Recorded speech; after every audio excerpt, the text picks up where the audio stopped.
Greetings and a warm welcome to the inaugural 2024 Dallas Express Biweekly Show. I'm your host, Sarah Subiata Bennett, and it's our mission to leave an indelible mark on our city, propelling it towards a better and brighter future. In today's episode, I'm thrilled to introduce Scott Ackerson, a beacon of hope in the fight against homelessness. Scott's exemplary leadership as the Executive Vice President of Prospera Housing Community Services and his extensive background with Health Management Associates and Haven for Hope in San Antonio, Texas, positions him as a hero of the homeless crisis. He joins us to share invaluable insights on planning effective responses to homelessness, ensuring our city's growth and prosperity. But that's not all. Later, we visit with the extraordinary Dr. Christopher Babb, co-owner of the Kinetik Chain. His holistic approach to wellness as a symphony of mind and body has made him a go-to authority for top-tier athletes in various sports. Yet, Dr. Babb is much more than a health virtuoso. He's also a gifted artist, crafting bespoke paintings that find their homes in private collections. Stay tuned as we delve into these captivating discussions that promise to enlighten and inspire. Join me as we enrich our community and foster the spirit of Dallas. Scott, thank you so much for being here with us today. I know you're piping in from San Antonio. You have an incredibly robust background in helping to address homelessness, different types of, providing different types of answers and solutions to all forms of trauma. Is there any way you can give an overview of the highlights of your experience for our viewers and listeners so that they're able to have an appreciation of and understanding of how you develop and formulate responses to these certain types of initiatives like homelessness? Sure. So I started my career in child welfare, and the first part of my career was in direct services as a child care worker. I quickly realized that I didn't always agree with the decisions that were being made at the administration. So I always vowed that when I became one of those people, I wouldn't make those types of decisions, and I would actually talk to the people. Ended up moving out to Los Angeles, where I worked at a residential treatment center for children. And the children I worked with were predominantly inner city from East LA, South Central LA. So kind of learned a lot about cultural competency and social work. About that time is when trauma-informed care was starting to come out. There was some early work out of New York City. And then during that time, I ended up moving back to my hometown, St. Paul, Minnesota, after LA, and then ended up in San Antonio. In San Antonio, I had the opportunity to work for Casey Family Programs, which is the largest operating foundation in the United States. And there I worked with young adults emancipating from foster care, really helping to develop programming for them. And that's where I really delved into trauma-informed care, looking at the backgrounds of these young adults that were now 17 to 23 years old. Extremely high incidence of sex abuse, violence, neglect, and just to really see the impact that life had on them and the trauma that had them, it really kind of pushed me to learn more and to delve deeper. So I did that work for about 10 years, and then I was asked by the local children's shelter here. They were asked by the children's court judges to put together a residential treatment center for children here in San Antonio because we were shipping children all over the state, taking them out of community, taking them away from their families. And so I was given the opportunity to develop the programming for the residential treatment center. And when I asked the CEO what my parameters were, he said, "You've got a building, I want you to do the rest." Working at the children's shelter, I then had an opportunity to go work for Sam Ministries. Sam Ministries was the largest homeless service provider in San Antonio. And I really, at the time, I didn't have a desire to work with adults. I became a social worker to work in child welfare. But I heard about this new project on the horizon that was called Haven for Hope. And it sounded like an interesting opportunity to really do some more program development, something I really enjoyed in my career. So I took the job with Sam Ministries knowing that they were going to be the largest provider on the campus because they were providing all the residential services. We moved on to the Haven for Hope campus after about 3 years of planning. Shortly thereafter, I was asked to join the Haven team. And that's where I really started delving into a lot of the work around evidence-based practices, primarily due to the fact that the early programming at the Haven for Hope campus was that of behavior modification. That's absolutely terrific. As you know, I'm a huge proponent of everything that the Haven for Hope is doing in San Antonio. Would you describe to our audience exactly what trauma-informed care is? I do have an appreciation for it because I did spend some time at the Meadows in Arizona to treat my own trauma. But I do think that the audience would like that type of understanding as well. Oftentimes, when we think of people experiencing homelessness or mental illness, addiction, instead of asking what happened to you, we ask what's wrong with you. We really should be asking what happened to you and what life circumstances brought you to this place. And if you look at it statistically, I mean, particularly around people experiencing homelessness, studies suggest that well over 90% of females experiencing homelessness have been victims of violence. A couple of studies, over 60% of females experiencing homelessness were sexually abused before their fifth birthday. So we obviously have high incidence of trauma. And by the way, for these same types of things for men are horribly underreported. So many similarities across genders. But what we see the impact of that is it sort of layman's terms, it messes with the wiring in the brain, and you begin to see the world differently and experience the world differently. And you, unbeknownst to you, have triggers that might set off some of those traumatic reactions, those trauma triggers that elicit those behaviors. That's really kind of a way oversimplified way of saying it. Problem that is that for too long we haven't recognized the prevalence of trauma, especially amongst people experiencing homelessness and then children growing up in the child welfare system as well. So we have not done an effective job at treating trauma.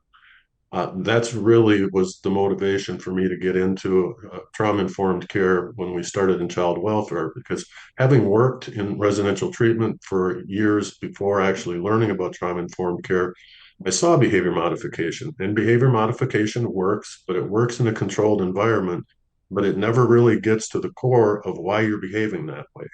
And if we don't get to the core of where those behaviors are coming from, where is that addiction coming from, and those types of things, then we're really not going to find the solutions. So the idea of being trauma informed and utilizing evidence-based practices, again, it's not saying what's wrong with you, it's what happened to you and how can we support you to maximize your full potential. I know whenever you joined the Haven for Hope in San Antonio, you really were a huge proponent of this trauma-informed model. And I know now they've adopted all of those different types of systems that you pioneered. What would you do differently in a similar response to help address homeless here in Dallas? I think the three major things is we have to get communities to stop fighting over finite resources and really start to partner for the good of people, for the good of the community. And then those collaborations can't be the usual characters. It can't just be government and the nonprofit sector. We have to include hospital systems, EMS, PD, the jails. It has to be a multi-sector approach because all of these different sectors are touching people experiencing homelessness and are costing money to the city and county. And then with that, we also have to begin to look at homelessness through a systemic lens. Too often we see homelessness as sort of this homogeneous phenomena that's just right there. And what I tell people all the time is homeless intervention does not end homelessness. Homeless intervention only ends homelessness for those that are already homeless. For us to really end homelessness, we have to really start looking at the upstream interventions. We have to get busy on development of affordable housing, actually all types of housing in most urban centers. We have to look at strategies for keeping rental costs down. We have to look at some of the historical issues as to why people are experiencing homelessness. There's an overrepresentation of people of color in the homeless systems, and there's historical reasons for that.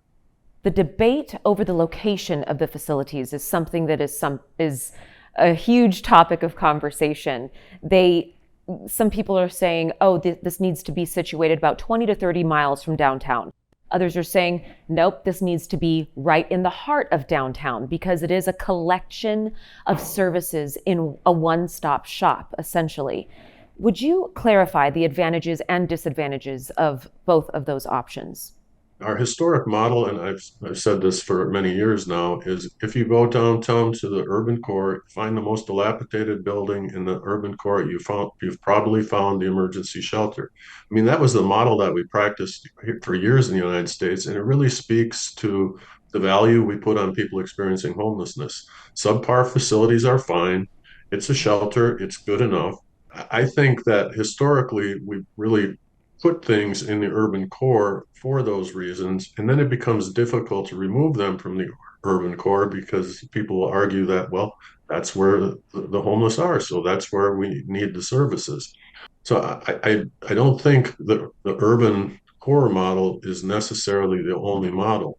The other downside of that model, it really can inhibit um, downtown development, downtown redevelopment, the impact of the financial sector and the downtown areas, tourism, and all of those types of things often can suffer if you're basing all your services in the urban core. You've recently joined, at least from what I understand, a very prominent architectural firm where you've taken a leadership role there. You're, by training, a social worker, and now you're working at an incredible architectural firm in Texas that not focuses on just the architectural elements, but truly emphasizes the trauma informed design principles. Can you explain what that looks like? I was recruited to work at West East Design Group, and the reason why is they opened what they're calling a social impact studio, and I was approached to run the social impact studio. And believe me, the irony is not lost on me that they're a social worker working for an architectural studio. So the social impact studio really focuses on places and spaces that have a positive impact on people. So we do projects around child welfare, veterans, people experiencing homelessness. A couple of the tenets that we've really put into place. One, with the emerging data around the impact of trauma on people in congregate shelter, we're really staying away from doing any kind of congregate shelter. One of the reasons people won't access shelter from the street is because they're going to be staying with 200 or 300 people, all suffering with homelessness, addiction, mental illness. People never let down their fight or flight.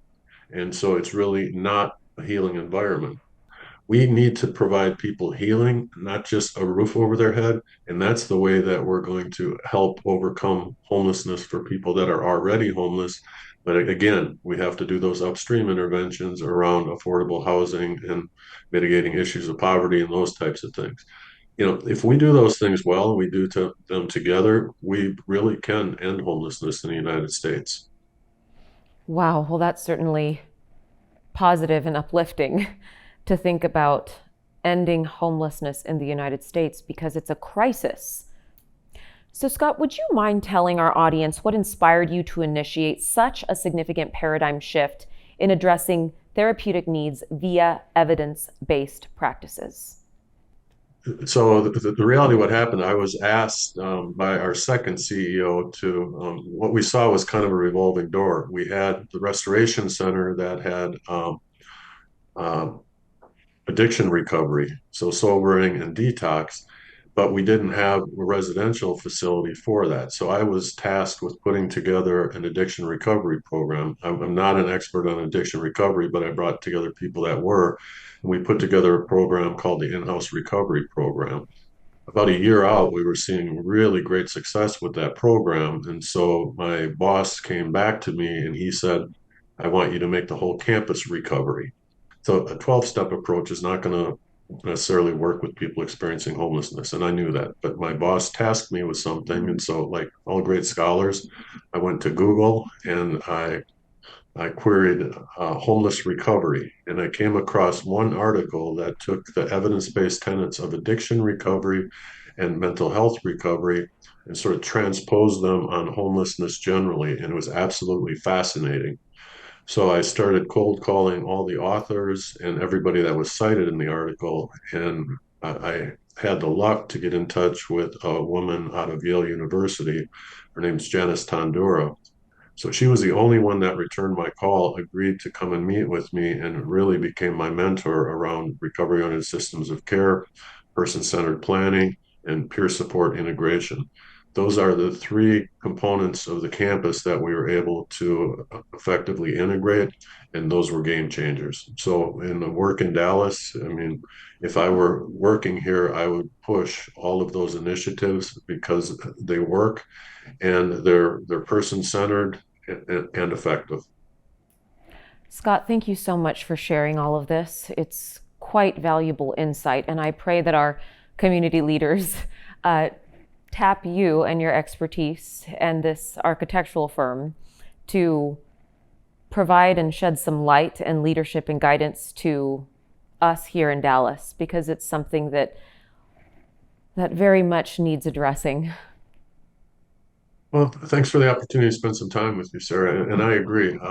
Dallas is a great city, and I know there's some things happening that can be great for the downtown area. But again, community needs to be economically vibrant, but we also need to take care of our people. And I think Dallas has the spirit to do that now. So I would welcome the opportunity to work with you and Dallas on this important venture. Thank you so much, Scott. Truly.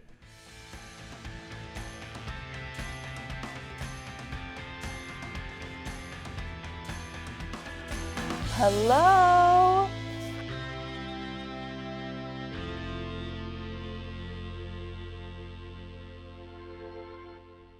It helps me, but what I'm feeling right now is okay. But if I were to sit just flat, my upper muscles up here start to cramp. Gotcha. Kind of in the, but not, they don't seize like they used to. So today we'll hit a little bit of the dry needling, we'll do the hands-on work, and the shockwave that you're a fan of. My physical therapist does this dry needling, but she leaves them in there. Yeah, and that's a different technique. I've found that just the idea of leaving the needle in stresses people out. So that technique, where it's still effective, and in some cases if someone comes in very acute, I'll still do that and let the needles kind of cook there for a little bit. It just kind of keeps that area open and still draws some of that inflammatory process to the area. Basically, these tools, you'll kind of see that as I rub across the tissue, it just starts going a little red. And so it just brings a little more blood flow to the area. And so we're just kind of creating a little bit of kind of that superficial, kind of generalized microtrauma. And so once I start to see it kind of going into what's called patica, or a little bit of micro bruising through there, that's when I usually will stop. So this one, so you're aware, is basically ultrasound on steroids. Basically, it bombards the area with that sound wave, which kind of promotes the healing of the tissue through a little bit of disruption.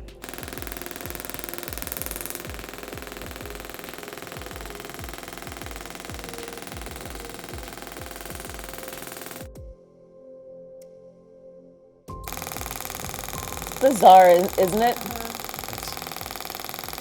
We call it sports chiropractic, but we work hand in hand with the medical community, orthos, pain management doctors, neurosurgeons. They refer to us, we refer to them.